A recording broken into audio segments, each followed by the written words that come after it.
आदिम तीर्थंकर प्रभु आदिनाथ मुनिनाथ, आदि व्याधि अगमग मिटे तुम पद में मम मात। चरण शरण है आपके तारण तरण जिहाज, भवदधि तट तट ले चलो करुणा कर जिन राज। बोलिए आदिम तीर्थंकर आदिनाथ भगवान की। परम उपकारी संत शिरोमणि आचार्य गुरुवर विद्यासागर जी महामुनि राज की। पूज मुनि श्री 108 दुर्लभ सागर जी महाराज की। कल का प्रवचन हमने किया और उसके बाद बिहार हो गया। गजपंता के लिए साटकी से दूसरा रास्ता पकड़ा जो इस ओर बेहेड की तरफ आता था। तो साटकी के श्रावक बंधु छोड़ने आए, बोले महाराज जी आपने मेहनत पर बहुत अच्छा प्रवचन किया और मेहनत से हम सब कुछ प्राप्त कर सकते हैं। परिश्रम सफलता की कुंजी है। श्रम करेंगे तभी हम श्रमण बन सकते हैं। इस आशय की बात सबके सामने रखी थी और उसी को ही सबने बहुत अच्छा पसंद किया। लेकिन उन श्रावक का प्रश्न था, महाराज जी मैं मेहनत बहुत करता हूँ लेकिन मुझे अनुकूल परिणाम सामने नज़र नहीं आते। अब बताइए, जब मैं मेहनत कर रहा हूँ, आपका खेत सामने है, बाजू वाले का खेत भी उतना ही बड़ा, आपका भी उतना ही, दोनों का खेत में दोनों मेहनत भी पूरी कर रहे हैं, दोनों ने पानी भी पूरा अच्छे से दिया, बीज भी एक ही दुकान से खरीदा था, एक ही बीज बोया था। एक के यहाँ फसल बहुत अच्छी आई, दूसरे के यहाँ फसल अच्छी नहीं आई। कारण क्या? बोलो। मेहनत तो दोनों ने की ना, कारण क्या हुआ? कारण हो गया पुण्य। एक का पुण्य, क्योंकि शास्त्रों में लिखा है बीज नहीं फलता, पुण्य फलता है, पुण्य फलता है। आचार्य श्री जी या आचार्य चारित्र चक्रवर्ती शांति सागर जी महाराज जी के जब जीवन प्रसंगों को सुनते हैं, जब उनको खेत में ड्यूटी लगाई जाती थी तो वो तोते या चिड़िया वगैरह उड़ाने के लिए बोला जाता था, ये उड़ाते नहीं थे क्योंकि अब हमें साधु बनना है तो काहे के लिए, और वो अपने नसीब का खा रहे हैं, हम अपने नसीब का खाएंगे। इस प्रकार से वो तो पानी और रख देते थे और पीठ चढ़ के बैठ जाते थे ताकि तुम्हें जितना खाना है ज्वार और जितना आपको मिर्च वगैरह खूब खाओ, इस प्रकार से। और जब फसल आती थी तो पूरे इलाके में बम्पर फसल उन खेतों में होती थी जिन खेतों में पीठ करके, क्योंकि आज हम उनका हक छीन रहे हैं तो हमें भी नहीं मिलेगा। इसलिए पुण्य के द्वारा, मेहनत के द्वारा ही नहीं मिलता, पुरुषार्थ के साथ साथ पुण्य भी होना चाहिए। हमारे अकाउंट में पुण्य नहीं है और पुरुषार्थ हम करे जा रहे हैं तो कहाँ से आएगा? क्योंकि पुराना पुण्य हम सब खा पी के नकी। अब दिवाली नहीं, दिवालियाँ निकलना है। दिवाली कहाँ से आएगी? वो तो दिवालियाँ निकलेगा।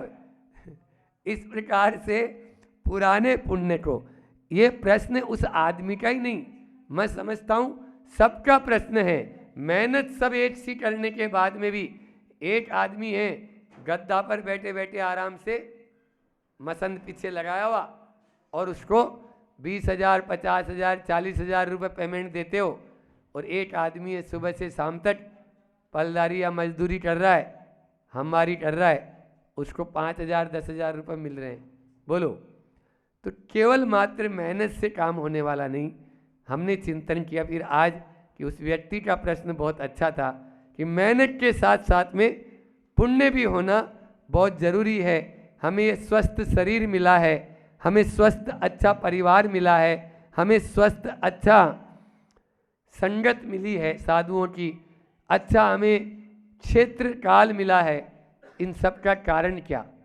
इन सब के कारण में जाते हैं तो एक ही है कि हमने कोई पूर्व में पुण्य किया था।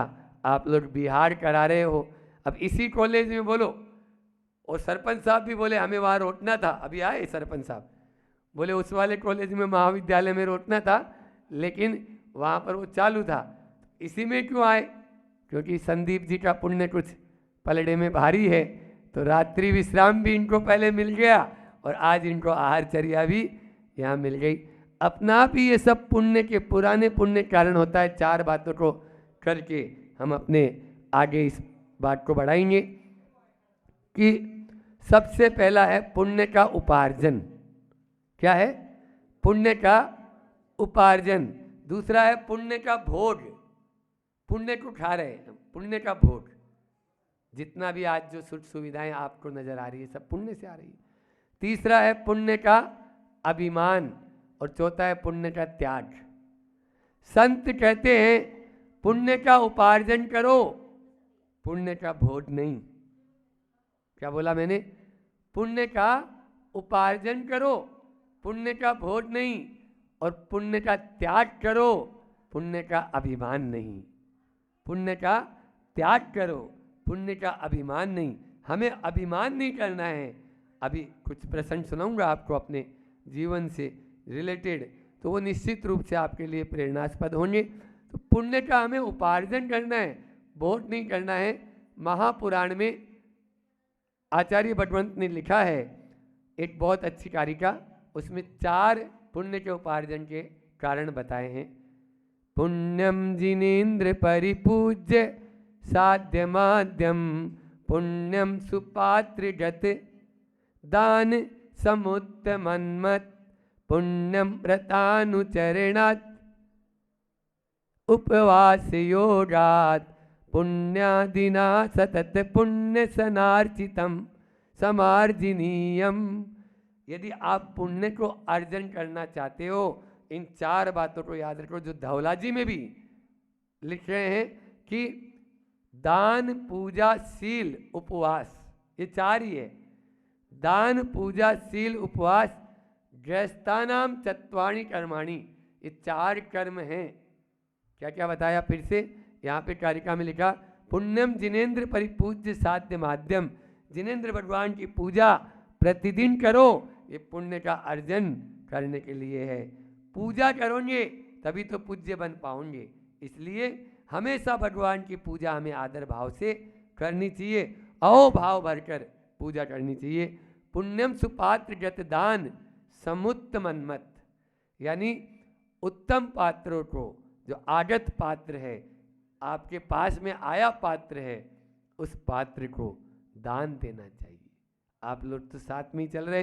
पुण्यम व्रतानुचरणाद उपवास योगाद, और व्रतों में आचरण करना, व्रत यानी और चारित्र शील का, तो उपवास और व्रतों का पालन करना। उपवास के द्वारा भी पुण्य अर्जन होता है। आप देखते हैं महाराज श्री जी एक आहार एक उपवास है न कर रहे हैं। और भी बहुत सारी जो अन्य अन्य जो तप हैं, उन तपों को तपना, ये भी पुण्य को बढ़ाने का हमारा माध्यम है।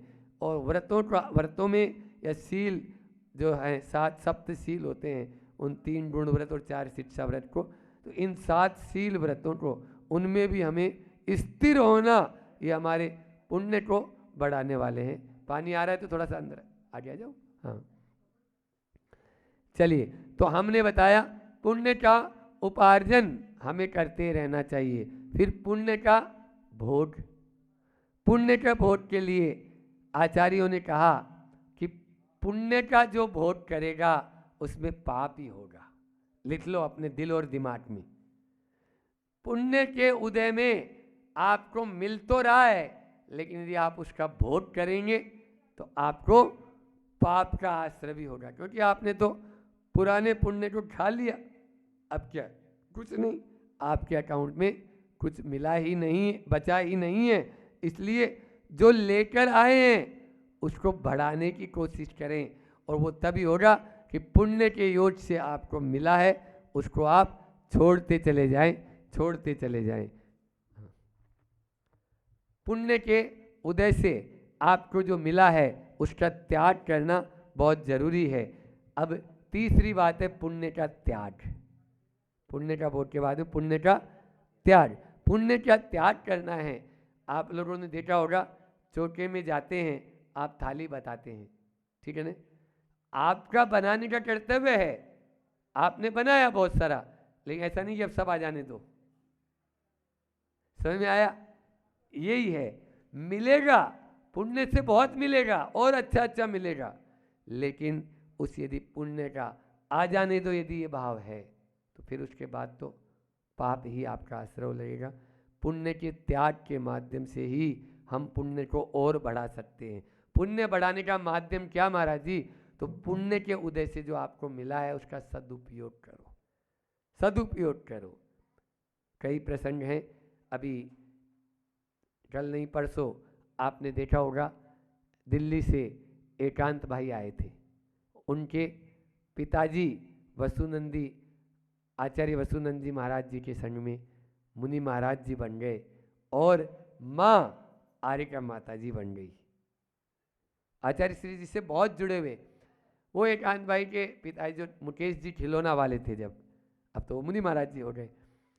बुधवार की बुधवार दिल्ली के पास में एक हाट लगता था जहाँ गायों को बेचा जाता था और कसाई लोग आते थे और उन गायों को खरीद के ले जाते थे कत्ल खानों में। जब इनको मालूम चला, ये प्रत्येक बुधवार को जाते और पूरी गायों को खरीद लेते, जितनी गायें वहाँ बिकने के लिए आती। जब तक गाय आ रही है तब तक वो वहीं पर, शाम को जाकर वो पानी मुंह में डालते, जब सारी गायों को गौशाला में पहुंचा देते, गौशाला में पहुंचा देते सारी गाय हर बुधवार। ऐसे नहीं एक बुधवार को, अभी बता रहे थे ना, उनके बेटा भी उसी पथ पर चल रहा है, उसी पथ पर। वो गौशाला में अमरूद का ट्रक जा रहा है, पूरा ट्रक खरीदा, गौशाला में भिजवा दिया। केले का ट्रक खरीदा, गौशाला में गायों के लिए भिजवा दिया, गाय खाएगी। ये इस तरह का, तो ये है पुण्य का सही उपयोग, पुण्य के द्वारा। अभी आया तो बहुत अच्छी बात एकांत भाई ने कही। अब कर्म का उदय होता है, जब पाप कर्म का उदय होता है तो राशि भी खिसकने लगती है, लेकिन जिसकी मति अच्छी होती है उसका अपना आप ही दिमाग भी सही काम करता है। वो बोलता है आके, महाराज जी जा तो वैसे भी रहा है, अच्छे कार्य में लगा दूंगा तो सदुपयोग हो जाएगा, नहीं तो वो तो दूसरे कार्य में तो जा ही रहा है। अन्य जिस कार्य में नहीं लगाना है उसमें 1 मिनट लगती है। इनकम टैक्स, सेल टैक्स वाले आते हैं, कोई भी छापा पड़ता है, रेड पड़ती है, लाखों लाख चले जाते हैं, लाखों लाख। इसलिए जिसका यदि ये दिमाग काम करेगा, या वो शास्त्र जी थोड़ा बहुत भी पढ़ा हुआ होगा, तो उसके मन में ये हमेशा आ जाएगा कि नहीं, पैसा जा रहा है, इसको सदुपयोग कर लो। मैंने अभी पहले एक दिन उदाहरण दिया था कि सर सेठ हुकुमचंद जी खासलीवाल, इंदौर में जिनके नाम से एक तूती बस्ती थी और कपास के जो किंग थे उनके नाम से कपास का व्यापार चलता था। आज के भाव ये और कल के हुकुमचंद कासलीवाल बोलेगा वो, इस प्रकार से। तो एक बार बहुत तेज घाटा लगा तो उनकी पत्नी कंचन बाई, उन्होंने कहा आज घाटा लग गया है, कुछ अच्छे काम में लगा दो, नहीं तो खिसकना तो है ही। उस जमाने में 1 लाख रुपए की राशि देकर कंचन बाई प्रसूति का गृह इंदौर में बनाया, जो आज भी उनकी यशोगाथा गा रहा है। ये तो इस प्रकार से जब अपने कर्म का उदय हो तो देख लो, पुण्य कमाने का यही सही अवसर है, और उस समय पुण्य में लगा दो, आपका तुरंत पुण्य उछाल मार जाएगा। तो पहले पुण्य का उपार्जन करो, पुण्य का भोज नहीं, और पुण्य का त्याग करो, पुण्य का अभिमान नहीं। पुण्य का अभिमान तो करना ही नहीं है। पुण्य से यदि आपको मिला है, बहुत खतरनाक है पुण्य का अभिमान।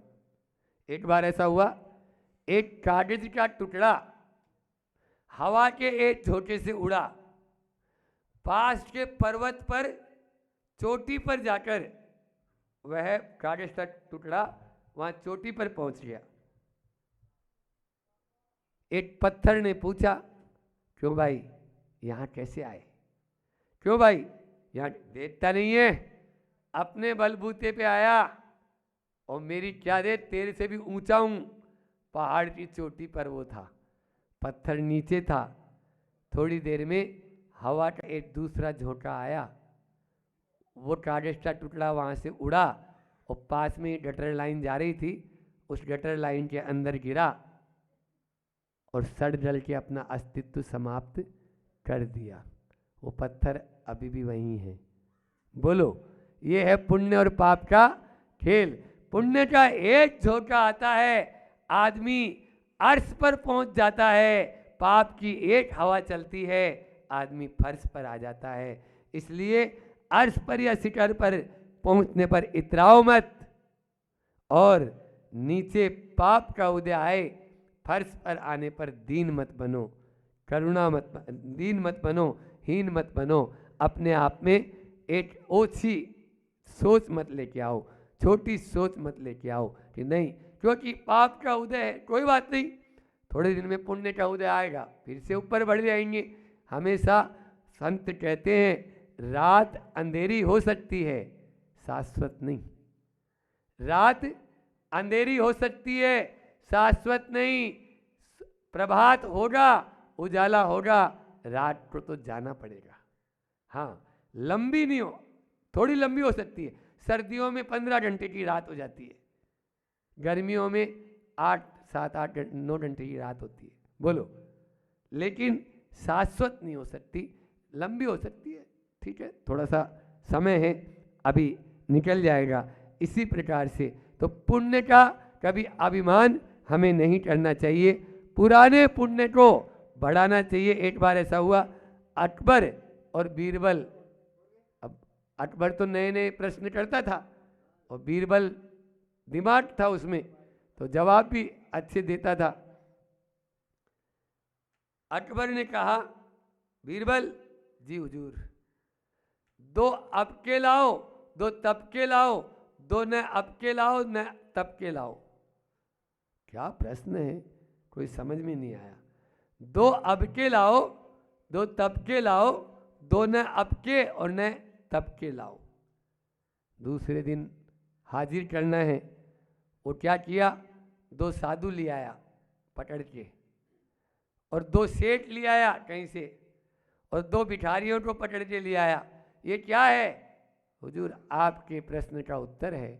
आपने प्रश्न किया था 2 अब के लाओ। ये दोनों साधु देखो, 2 अब के खूब तपस्या करते हैं, घोर तपस्या, उग्र उग्र विहार करते हैं, व्रत उपवास कर रहे हैं, चल रहे हैं। ये अब के हैं। 2 तब के, ये 2 सेठ हैं, अभी कछु नहीं कर रहे, आराम से गद्दा के ऊपर लुढ़क रहे हैं इधर से उधर।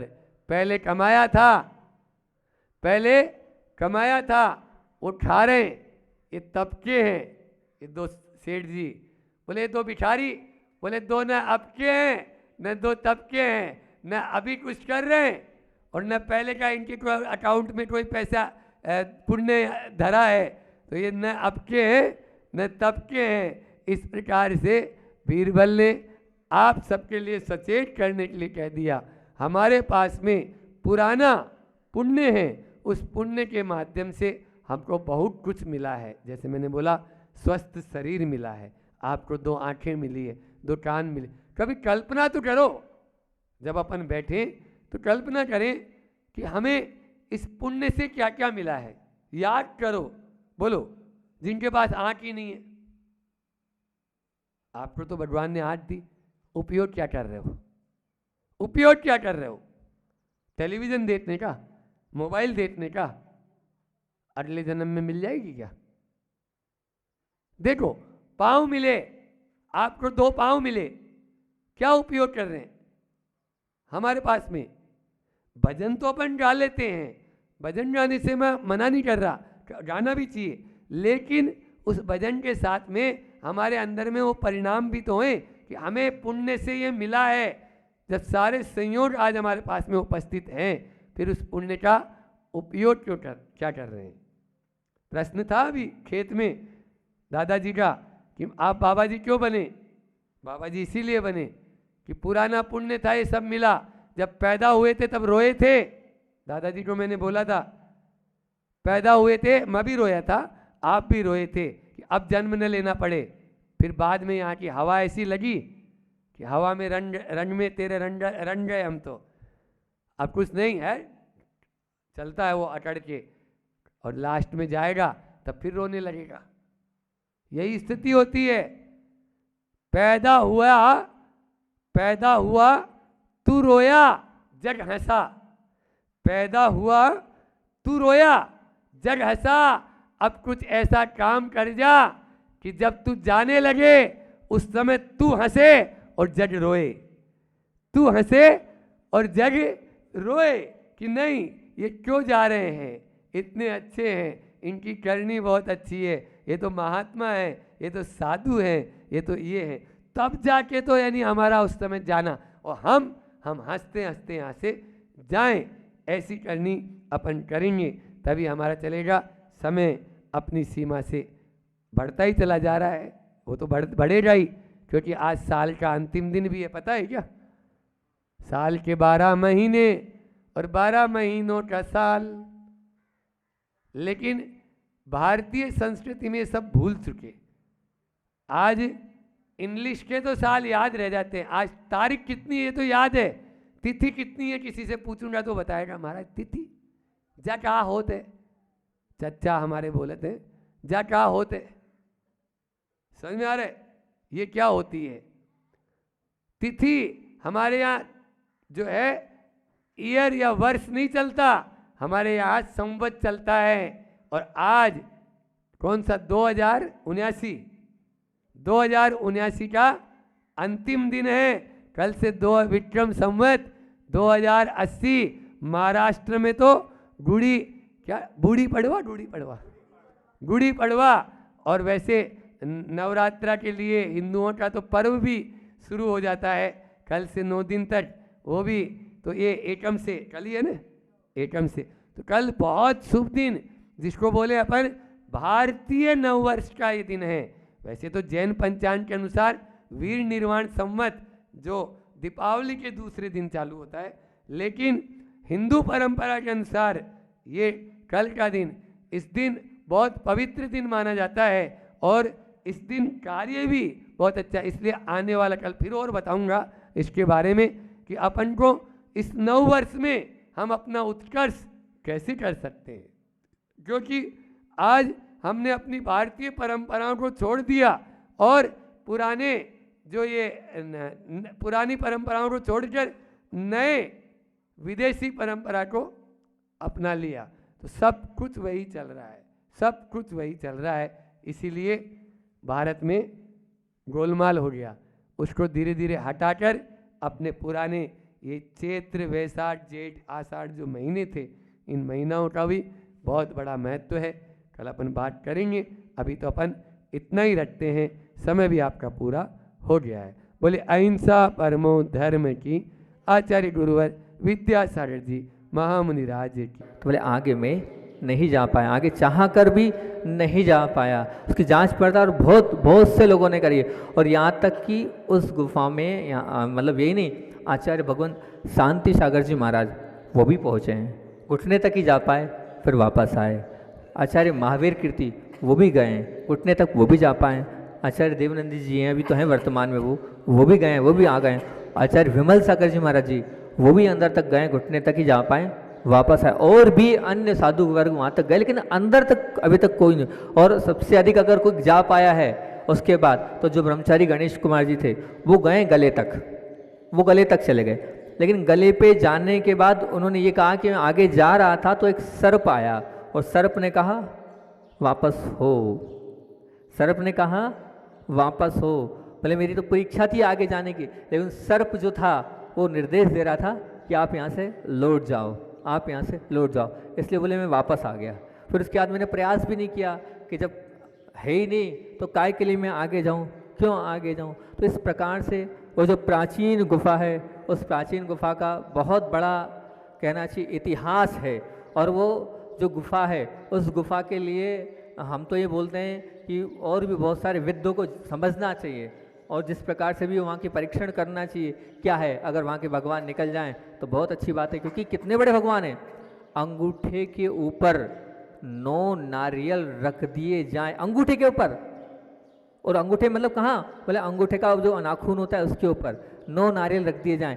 इतनी बड़ी प्रतिमा, वो भी काय की है, वो भी बोलते हैं काय की है, रत्न की है, इसका उजाला इतना है, तो वो प्रतिमा वहाँ पर है, और तो कोई पुण्यशाली जीव ही वहाँ तक पहुँच पाएगा। इस क्षेत्र में और भी बहुत सारी चीज़ें, आप जाएंगे ऊपर एक नीचे गुफा है, वहाँ पर आदिनाथ भगवान है। वो जो आदिनाथ भगवान है, वो आदिनाथ भगवान जमीन से निकले हुए हैं। जमीन से कहाँ से, तो बोले जैतपुरा करके एक स्थान था पास में, वही जैतपुरा जो मैंने आपको परसों में कहानी सुनाई थी कि जैतपुरा में आहार लेने गए थे। कौन लेने गए थे, बलदेव, कृष्ण जी के बड़े भाई। और वहाँ पर जो महिला थी, उस महिला ने क्या किया था, अपने बच्चे को, उसी गांव की ज़मीन से वो निकली हुई प्रतिमा है। और यहाँ तक कि आपको हम बताएं कि ये जो इसके पास एक बहुत बड़ा गांव था, उसका नाम था मुल्लेर। आपको सुनकर आश्चर्य होगा, जो मुल्लेर था, वो जो मुल्लेर है आज से 150 वर्ष पहले ब्रिटिशों की उसमें जो गजट लिखा हुआ है उसमें उसके विषय में बोला है कि वहाँ पर जेएनयू के बहुत घर थे, हजारों घर थे। वहाँ जेएनयू के घर तो थे, और साथ साथ में वहाँ पर मुग़ल शासन के कारण और एक आगजनी घटना के कारण वहाँ पर सब खाली कर दिया। वो गांव का गांव पूरा खाली हो गया। उस जो गांव था, वहाँ पर भट्टारक जी थे ईडर वाले। उन ईडर वालों ने वहाँ पर बहुत सारे मंदिर बनवाए थे, अनेक धर्मशालाएँ थी, और यहाँ तक कि जिस भवन में वो रहते थे भट्टारक जी, उस वो भवन भी था। आज भी एक खंडर जैसा वो भवन हो गया है यहाँ पास में जो गाँव है मुल्लेर। और वहाँ पर जो आज विद्यालय चल रहा है, वो विद्यालय जो है जिस स्थान पर है, वो विद्यालय नहीं है, वो पूर्व में जैन धर्मशाला थी। वो पूर्व में जैन धर्मशाला थी। आज विद्यालय जरूर है, पर वो पूर्व में जैन धर्मशाला थी। भट्टारक जी के माध्यम से वहीं पर एक बेटावत के निवासी हैं वेणीदास जी, दस्ता होमवर थे, उन्होंने मांगी तिंगुई से यात्रा वहाँ ले गए थे। और वहाँ पर, क्योंकि ये सब कुछ लिखा हुआ शिलालेख पर, वहाँ पर जाकर बहुत बड़ा पंच कल्याणक किया था। अमलनेर गए थे तो उसके पास एक गाँव है मांडल गाँव। मांडल गाँव में एक जिनालय है, उस बहुत सुंदर प्रतिमाएं वहाँ मांडल गांव में भगवान की, जैसे यहाँ का अतिशय वैसी। तो उसमें मुल्लेहर निवासी, जो मुल्लेहर की एक दिगंबर जैन प्रतिमा है, उस प्रतिमा के ऊपर ये सब कुछ लिखा हुआ है इतिहास। यहाँ तक कि अभी हम वहाँ भी गए थे कुसुम्बा में भी पीछे की ओर वहीं की प्रतिमा है, जो प्राचीन प्रतिमा है। यहाँ पर पहाड़ पर भी जो 2-3 प्रतिमा है, वो वहीं की प्रतिमा है मुल्लेहर गाँव की। यहाँ हजारों गाँव थे और आज तितर बितर हो गया। आज एक छोटा सा गाँव है, वहाँ बहुत कम लोग रहते हैं, लेकिन पूर्व का इतिहास है कि वो बहुत बड़ा गांव था, बहुत बड़े बड़े जैन मंदिर से सब ध्वस्त हो गए एक अग्नि की दुर्घटना में। और फिर जितने भी आपको खान देश में लोग दिख रहे हैं, ये सब खान देश के मूल निवासी सब मुल्लेहर के ही हैं। पूर्व में वो मुल्लेहर के ही रहने वाले थे। ऐसा वो मुल्लेहर गाँव जहाँ पर अनेक जैन धर्मावलंबी तो थे ही थे, और साथ साथ में प्राचीन प्रतिमाएँ भी थी। एक और बात पता चली हमें, क्योंकि मैंने आपसे कहा था कि ये वो भूमि है जिस भूमि पर कृष्ण जी का दाह संस्कार हुआ है। यहीं पर दोनों मांगी और तिंगू के बीच में एक कुंड है, उसको कृष्ण कुंड कहते हैं। उस कृष्ण कुंड में ही यहाँ पर उनका दाह संस्कार हुआ था। तो ब्रजभूषण जी मेरठ वाले हैं, ब्रजभूषण जी मेरठ वाले हैं, उनके पास एक हस्तलिखित ग्रंथ है। उस हस्तलिखित ग्रंथ में, उस लिपि में ये लिखा था कि बोले जब कृष्ण जी का दाह संस्कार हुआ था 6 महीने के बाद, तो उस दाह संस्कार में इस पूरे जो मांगी तुंगी में एक वाणी गुंजायमान हुई थी, जो पूरे लोगों ने सुनी थी। और उस वाणी में ये बोला गया था, ये आवाज़ आई थी, देवपुणी तो आवाज़ थी, कौन बोल रहा है पता नहीं, लेकिन वो पूरी आवाज़ चारों तरफ फैली थी। तो उसमें ये कहा गया था कि ये अंतिम संस्कार है, ये अंतिम संस्कार है, अब इसके बाद इस जीव का अंतिम संस्कार नहीं होगा। सत्य है, अंतिम ही संस्कार है। आने वाले समय में क्या बनने वाले हैं, तीर्थंकर बनेंगे। तो ये अंतिम संस्कार है उनका, अब इसके बाद इनका संस्कार नहीं होगा। तो ऐसे अनेक और भी है। यहाँ के चमत्कारों के विषय में तो समय तो अपना हो रहा है, यहाँ के चमत्कारों के विषय में तो 20-25 हमने चमत्कार अलग अलग निकाले, अतिशय यहाँ के निकालने की क्या है, ताकि आपकी श्रद्धा, आपकी आस्था इस क्षेत्र के प्रति और बढ़ती चली। बहुत सारे यहाँ आचार्य महावीर कीर्ति महाराज जी हैं, आए थे, आए तो थे, कुछ नहीं था। आज तो बहुत कुछ ज्वेलर पे आपके लिए बहुत कुछ सब कुछ मिल रहा है, आप बहुत अच्छे से यहाँ रह रहे हैं, सुविधाएं। उस वक्त टूटी फूटी धर्मशाला थी, ना कोई आवागमन के साधन थे, उस समय की बात है। और आचार्य महावीर कीर्ति महाराज जी का संघ छोटा मोटा था नहीं, 25 से 30 पीछियों का वो संघ था। अब वो पूरा संघ था, वहाँ यहाँ पर पार्श्वनाथ मंदिर है, वहाँ दर्शन किए और उनके भाव थोड़े से हुए, यहीं चातुर्मास कर लें। लेकिन उनके संघपति जी ने कहा यहाँ कहाँ कैसे करेंगे, आगे चलते हैं, आगे दूसरे भी गांव है उनका भाव, आगे धुलिया चलते हैं, वहाँ चलते हैं, वहाँ थोड़ा ठीक रहेगा, तब व्यवस्था नहीं हो पाएगी। अब वहाँ यहाँ के लोग जो भी थे उनकी भी भावना थी, महाराज जी की भावना थी, लेकिन व्यवस्था के हिसाब से निर्णय तो लेना ही पड़ता। जब कुछ है ही नहीं तो क्या करेंगे, कैसे रहेंगे, साधुओं को रहने का स्थान नहीं है, कुछ भी नहीं है। अब वो निकल गए। निकलने के बाद जब पार्श्वनाथ भगवान के दर्शन किए, दर्शन करने के बाद यहाँ आए, यहाँ आने के बाद जब अभी ये जो मंदिर है उस तरफ से गेट था उसका, उस गेट से बाहर निकले, इतनी तेज बारिश, इतनी तेज बारिश, इतनी तेज बारिश कि कदम आगे बढ़ा नहीं सकते हैं। तो यहाँ के लोगों ने भी बोला, और जो ब्रह्मचारी गणेश कुमार जी उनने भी बोला, बोले देखो यहाँ के देवता लोग आपको नहीं जाने देंगे, आप निश्चिंत, सब व्यवस्था हो जाएगी, सब व्यवस्था हो जाए, आप तो रुक जाओ। तो महाराज ने कहा ठीक है, चतुर्मास तो यहीं करेंगे। 13 महीने यहाँ चतुर्मास किया। बता रहे थे, बोले कहाँ कहाँ से लोग आए, कहीं किधर से चेन्नई से आ रहे हैं, तो कहीं कोई बिहार से आ रहे हैं, तो कहीं उड़ीसा से आ रहे हैं, इतने सारे चौके लगे। हम सोचे कौन चौके लगाएगा, कौन क्या करेगा, पूरे चौके ही चौके यहाँ लग गए थे। और उस मंदिर में पूरा संग रुका था। जो पार्श्वनाथ मंदिर है उसके आजू बाजू में पहले 2 कमरे थे, और वहाँ पर महाराज जी और पूरा संघ उस पूरे दहलान में सोता था, पार्श्वनाथ भगवान के दहलान में सोता था। तब आचार्य महावीर कीर्ति महाराज जी ने ये कहा, मैं बहुत स्थान पे रुका हूँ, अनेक मंदिरों में रुका हूँ, पर इस मंदिर का अतिशय अलग है। रात को कहाँ से आवाज़ आती है, ऐसा लगता है यहाँ कौन आता है, कौन दर्शन करता है, कौन भक्ति करता है। दिखता कोई नहीं है लेकिन आवाज़ें खूब आती है, दिखता कोई नहीं है लेकिन आवाज़ खूब आती है, निश्चित तौर से, क्योंकि प्राचीन प्रतिमा तो है ही, आते होंगे देवता लोग, और यहाँ पर भक्ति और आराधना और आस्था के साथ सब कुछ करते ही होंगे। तो ऐसे बहुत सारे अतिशय है। अतिशयों के लिए एक और बताकर फिर बाकी के जो अतिशय इकट्ठे किए हमने, वो चमत्कार इकट्ठे किए हैं, उसको कल सुना देंगे। क्या करें, हम किस्त वाला मामला है, क्योंकि समय भी हो रहा है, और आचार्य श्री का संस्मरण भी आपको सुनना है ना, वो तो सुनना ही है आचार्य श्री का संस्मरण। तो एक और सुना देता हूँ, उसके बाद आचार्य श्री का संस्मरण सुनाकर अपनी बात को विराम दूंगा। महात्मा गांधी के ज़माने की बात है, जब फैजपुर कांग्रेस अधिवेशन हुआ था। उस अधिवेशन में जैन समाज के बहुत सारे विद्वानों को आमंत्रित किया गया था। संस्था की ओर से जब अधिवेशन में बुलाया गया था तो उसमें पंडित कैलाश चंद जी और पंडित जगमोहन लाल जी शास्त्री, उन सबको, बड़े बड़े विद्वानों को बुलाया। तो यहीं था, तो उन्होंने सोचा मांगी तुंगी होते चलते हैं, मांगी तुंगी सिद्ध क्षेत्र है। वो यहाँ आए, और यहाँ आने के बाद जब वो दर्शन के लिए आए, ऊपर गए, तो गणेश कुमार जी ब्रह्मचारी जी ने पूरे भोजन की, पूरे लोगों के विद्वान लोग हैं तो पूरे भोजन की व्यवस्था करी और भोजन बनाया। अब जब 1:30 बज गई, 2 बज गई, 3 बज गई, वो नीचे नहीं आए, तो खुद गणेश कुमार जी गए देखने के लिए क्या हुआ। तो 4 बजे लगभग वो आए, पसीना पसीना। बोले भैया क्या है, सुबह से गए हो, 4 बज गई, क्या है, आपको भूख प्यास? बोले आज भूख प्यास सब मिट गई, आज भूख प्यास सब मिट गई। क्या हो गया?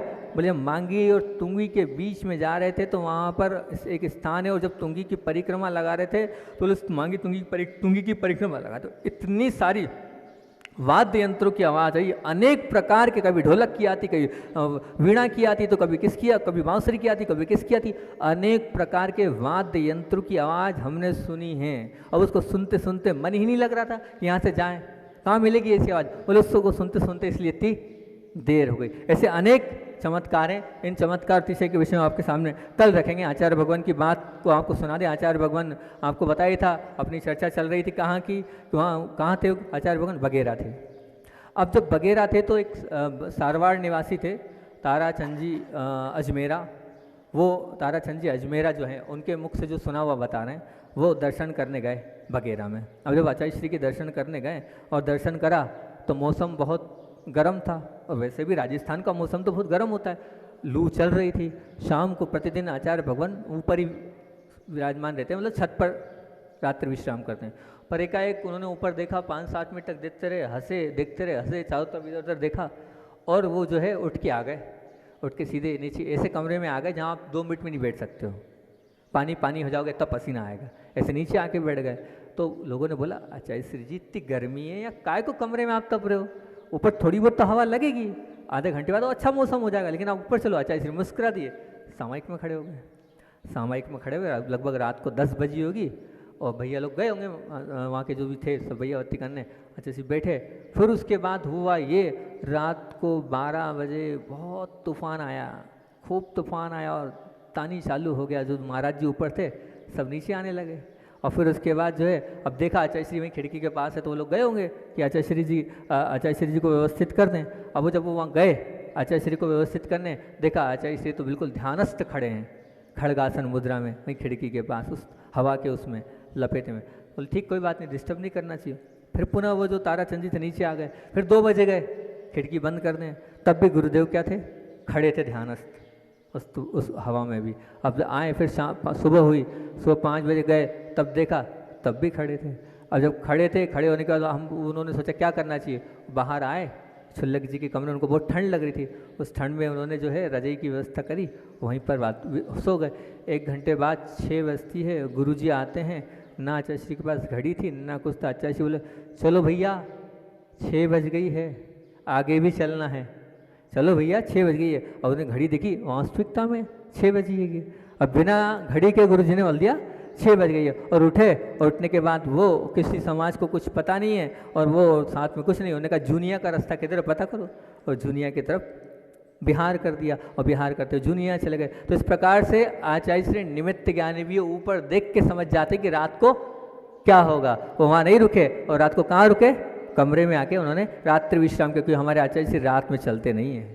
रात में जहाँ एक बार हो गए तो एक बार बैठ गए। ऐसी उनकी उत्कर्ष चर्या। ऐसे बोले आचार्य भगवान विद्यासागर जी महामुनि राज की